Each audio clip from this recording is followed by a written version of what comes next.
When it comes to buying a cheap piece of land, you just need to be exposed to all of the dangers. That's exactly what we're going to do in this episode. From setbacks to surveys to septic tanks, you name it. Grab a pen and a piece of paper. You're going to want to take notes. This is good stuff. Now, if you've subscribed to my channel, thank you so much. I certainly appreciate that. I try to bring as much information as we can when it comes to everything to do with real estate. My name is Wayne Turner. For nearly 30 years, I've bought, flipped, sold thousands of properties. My ultimate goal is to help millions of people around the world to know and understand everything when it comes to buying real estate, from land to building to selling to flipping to investing. You name it, you'll learn it right here at WayneTurnerTV.com. Now, you know the old saying, if it sounds too good to be true, it probably is, but that's not always the case. You just have to know what to look for. So let's say you find a piece of property, you found it online, you want to take a look at it, you Google map it, it still looks really good. But you need to lay eyes on the property, walk the property, but most importantly, you need to find out why is it so cheap, and how to do that basically is you start doing research. The first and foremost is you got to make sure that that property's not in a wetlands area. You never want to buy a property in a wetlands area unless you understand and realize that you may or may not be able to build that property up and mitigate that property. And if you do have the financial resources to mitigate that property, it can cost you $50,000 to $60,000 per acre just to mitigate the property to build it up in order to be able to build a structure in that wetlands area. So check this out. Just because a property may have a creek running through it, a little bit of a drainage, that doesn't mean it's in a wetlands area. And that doesn't even mean that it's in a flood zone. But you can check and double check and make sure that the property is not in a flood zone. And if it is in a flood zone, you got to make sure that it's in a flood zone that's not a heavily flooded area. There's different flood zones, A, B, C, X. I'm sure you've heard me say that over the years. And A is the one that's most prevalent to flood. Now, you may be thinking, well, Wayne, I'll build my house up. It's not that big of a deal, but you have to know that the reason why that value of that price of that land seems so cheap is because it's a don't want. Or in other words, there's not too many people that are willing to buy land in flood zone A because the flood insurance is just outrageously expensive. How you find out the flood zone of a property is just get a copy of the survey. The survey will show you the flood zone of the property. It won't always show you the flood elevation. That's basically where the actual flood stage is going to be on the property, but it will show you the actual flood zone. And if it doesn't, then you can simply get a flood elevation certificate from a surveyor, and you can pay for that or ask the seller to pay for that for you. That will tell you the base flood elevation, and that will tell you where you can actually put the first floor of your property to keep that flood insurance premium down. Now, something else you need to look out for is mineral rights. You may look at the property and it seems like a really good buy. It seems like a really good price. It's cheap, right? But when you start digging in a little bit, you have to make sure that the seller is going to release their mineral rights. In other words, when you purchase the property, you have water rights, timber rights, mineral rights, and that means crude oil. So you got to watch purchasing property in certain states because there's oil rigs everywhere. And the owner of the land will sell you the land because the dirt doesn't mean a whole lot to them as long as they keep the mineral rights. The last thing in the world you want to do is purchase a piece of property and to have somebody encroaching upon your property that they have permission up front in the contract, and they're going to start drilling on your land and you get nothing out of it but a bunch of disturbance. Now, here's another one that can come back to bite you, and it seems pretty simple, but I'm telling you, it happens, it has happened, is title policy. You need to make sure that there's a clear title on that property. You see, land has a title and a deed. The title basically says who gets control to do whatever they want to do with that property. So you want to make sure not only do you get the deed on the property, you get a title policy on the property, and you have a real estate attorney do a title search for you to make sure there's no back taxes, liens, encumbrances, or any of that on the property. That way, when you take ownership of that piece of land, you have the full rights to do whatever it is that you want to do with it. Now, you just heard me say the full rights to do whatever it is that you want to do on your property.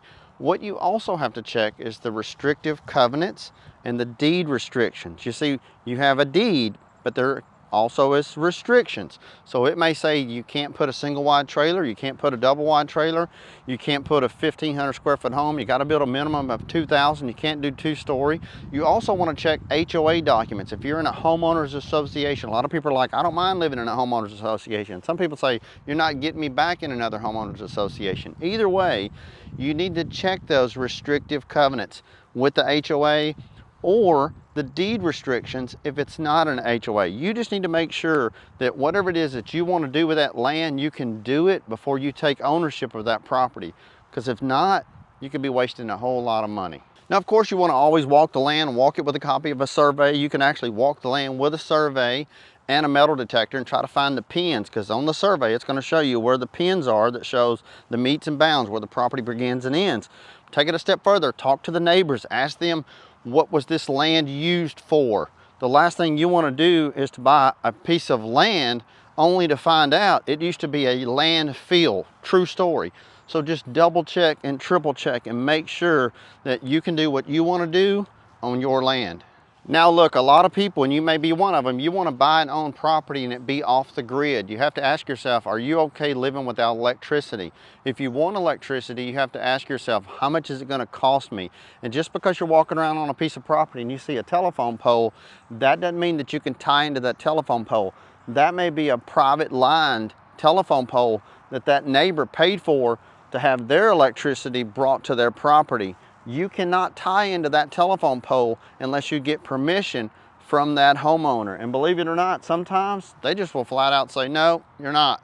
And you got to draw your own line that may be 300 to 400 yards, and it will cost you thousands of dollars. And perhaps that's why the seller selling the property is selling it so cheap. Now, another thing you need to look out for when buying land, and it seems like the price is really good, is standing water after it's rained for 3 or 4 days. When that water is standing there, that means that it's not absorbing into the land very well. And what you have to do if you're going to put a septic system in is you got to get that property perked. You want to make sure you can do a percolation test. You can actually put in a septic system.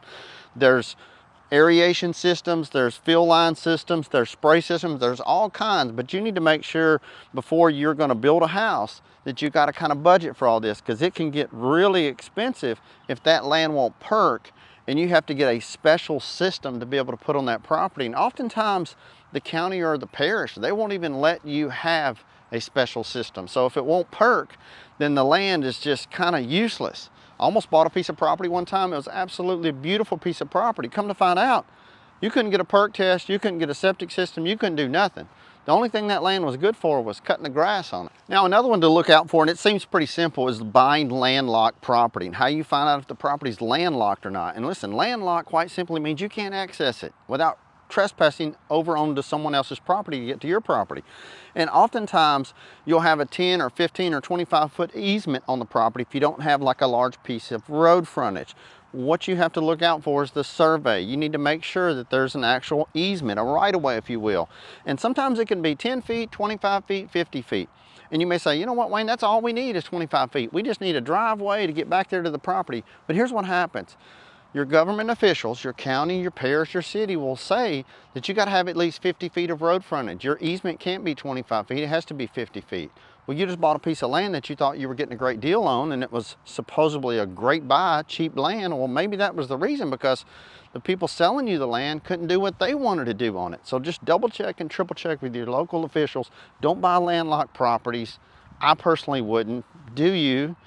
And make sure you got enough road frontage to do what you want to do on your land. And look, another one to look out for is what's going in or what's around the property that you're about to buy.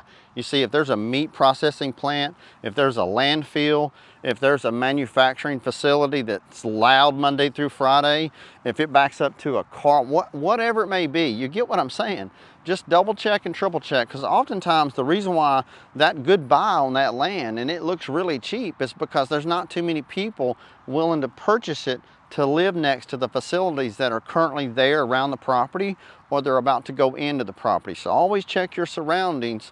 If it sounds too good to be true, it sometimes is. Now look, I'm not trying to be a pessimist, but the moral of the story is do your research, do your due diligence. You'll have that time frame once you contract on a piece of property. So if it seems like a good deal, go ahead and write on it and get it accepted. You'll have 7 to 14 days to do your due diligence, and you can walk the property, talk to the neighbors, find out what's going on around it. Was it on a landfill? Any of that information. You just want to make sure once you close on that property, you can do what you want to do on that land, because the last thing you want to do is buy a piece of land and you can't do what you wanted to do on it, and then it's not a good deal at all. So I'm Wayne Turner. Thank you for watching. Hope you're having a wonderful day, and God bless.